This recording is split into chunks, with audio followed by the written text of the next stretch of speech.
স্নান করে চলে গেলাম দিদার বাড়িতে। তো দিদার বাড়িতেই হচ্ছে আজকে শ্রাবণ মাসের তো শেষ সোমবার, তাই দিদার বাড়িতেই হচ্ছে জল ঢালবো।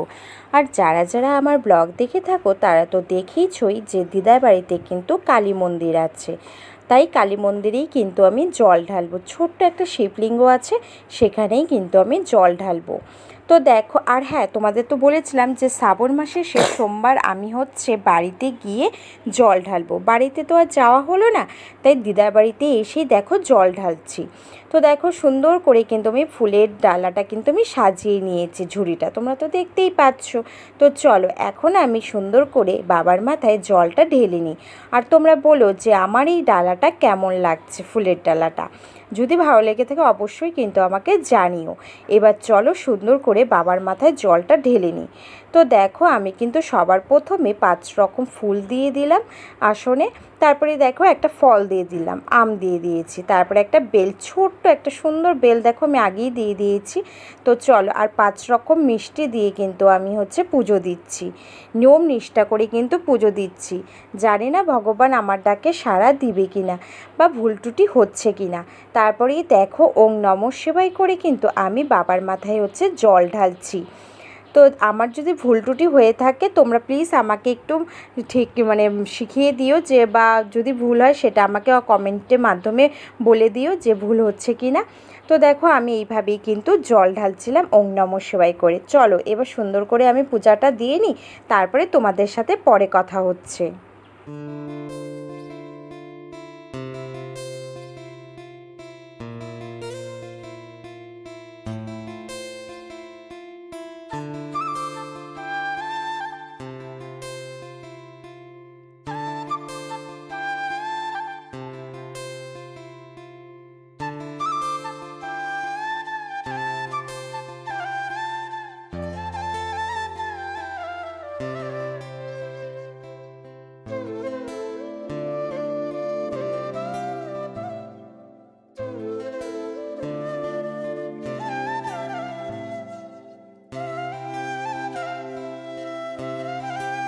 পুজো দিবা আমার কমপ্লিট হয়ে গেছে। আর দেখো কি সুন্দর করে কিন্তু আমি সাজিয়ে দিয়েছি। তারপরেই দেখো চলো এবার তোমাদেরকে সব ঠাকুরদেরকে একটু দর্শন করিয়ে দিই। তো এখানে তো আমি শিবের মাথায় জল ঢেলে দিলাম। তারপরেই দেখো পাশেই আছে হচ্ছে মা কালী, এটা কিন্তু রক্ষাকালী। তারপরেই দেখো গুরুদেব আছে। তো তোমাদের কেমন লাগলো সেটা আমাকে অবশ্যই জানিও। তারপরে পুজো দিয়ে আমিও চলে এলাম বাড়িতে।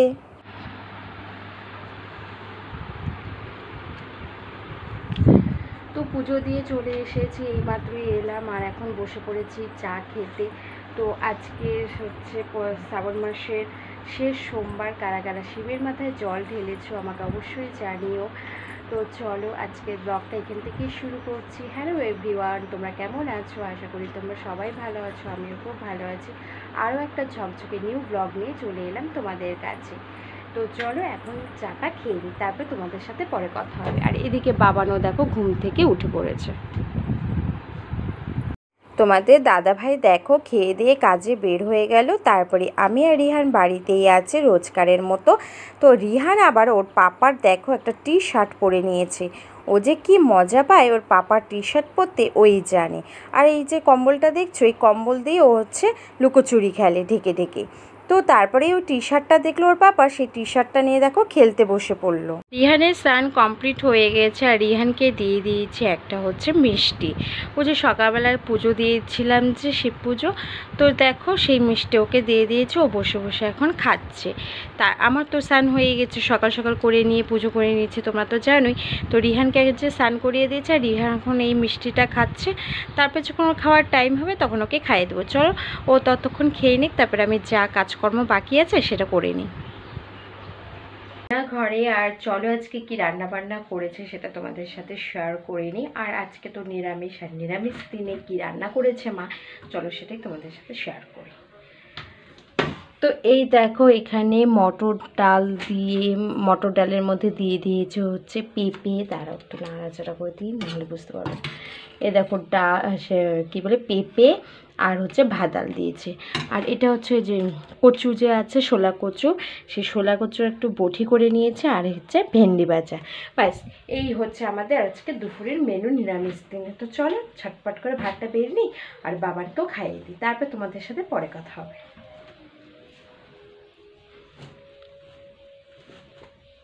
এখন ঘড়িতে বাজে 4:30টার মতো, আর মাও কিন্তু স্কুল থেকে চলে এসেছে বাড়িতে, আর নিয়ে এসেছে পুজোর সন্দেশ, আর একটা প্যাকেটে যে তোমরা দেখতে পাচ্ছ নিমকি আর চমচম, সেটা নিয়ে এসেছে মা বাড়িতে। আজকে মাদের স্কুলে প্রোগ্রাম ছিল, বিএসএফদের একটা প্রোগ্রাম, মানে বৃক্ষরোপণের একটা প্রোগ্রাম ছিল, বিএসএফরা এটা করেছিল। 15 আগস্টে দুদিন আগে এই প্রোগ্রামটা বিএসএফরা করে স্কুলে গিয়ে। তো সেই উপলক্ষে মাদেরকে দিয়েছিল মিষ্টির প্যাকেট। মা তো আর খায়নি, মা নিয়ে চলে এসেছে বাড়িতে রিহানের জন্য। তো রিহান তো আর ওই নিমকিটা খাবে না, খাবে তো ওই চমচমটা। তো নিমকিটা আমি খাবো আর রিহান খাবি হচ্ছে চমচম। আর নিয়ে এসেছে হচ্ছে দোকান থেকে কিনে বিস্কুট আর চিনি, আর একটা ডায়েরিও কিন্তু মাদেরকে দিয়েছিল বিএসএফরা। সেটাই কিন্তু মা আমাকে বলছিল, ওই দেখ ডায়েরিটাও দিয়েছে। তো চলো আমি আর রিহান এখন খেয়ে নিই, তারপরে তোমাদের সাথে পরে কথা হবে সন্ধ্যাবেলা কি খাচ্ছি না খাচ্ছি। তো চলো ব্লগটা তোমরা কন্টিনিউ কিন্তু দেখতে থাকো, কেউ কিন্তু স্কিপ করে কিন্তু দেখো না। এর জন্য রান্নাঘর থেকে নিয়ে চলে এলাম দুধ কেলগস। তো এই দেখো দুধ কেলগস নিয়ে চলে এসেছি। তো এখন রিহানকে খাইয়ে দিব, আর ঘড়িতে বাজে 6টা, রিহানের খাওয়ার টাইমটা হয়ে গেছে সন্ধ্যার। তার জন্য দেখো রিহানের জন্য নিয়ে চলে এসেছে হচ্ছে দুধ কেলগস। চলো ওকে এখন এই দুধ কেলগসটা খাইয়ে দিই, তারপরে তোমাদের সাথে পরে দেখা হবে।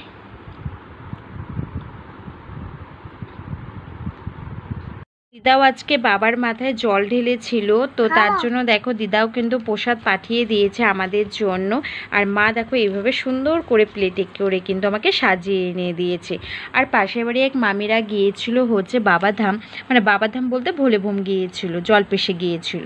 তো সেখান থেকে দেখো প্রসাদ নিয়ে চলে এসেছে। তো মাকে বললাম প্রসাদটা খেয়ে নাও, তো মা আবার এখানে এনে দিল। মা ভাবছে যে আমি প্রসাদ খাইনি বাবাধামের, তার জন্যে। তো চলো এখন প্রসাদটা খেয়ে নিই, তারপরে কি রান্না বান্না হচ্ছে রাতের জন্য সেটা তোমাদের সাথে পরে শেয়ার করব। তো চলো আগে প্রসাদটা খেয়ে নিই।